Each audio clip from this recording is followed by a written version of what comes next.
सङ्काशं काश्यपेयं महाद्युतिं तमोरि सर्वपापघ्नं प्रणतोऽस्मि दिवाकरम्।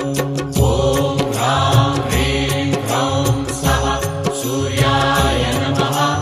ॐ ह्रां ह्रीं ह्रौं सः सूर्याय नमः। जपाकुसुमसङ्काशं काश्यपेयं महाद्युतिं तमोरि सर्वपापघ्नं प्रणतोऽस्मि दिवाकरम्।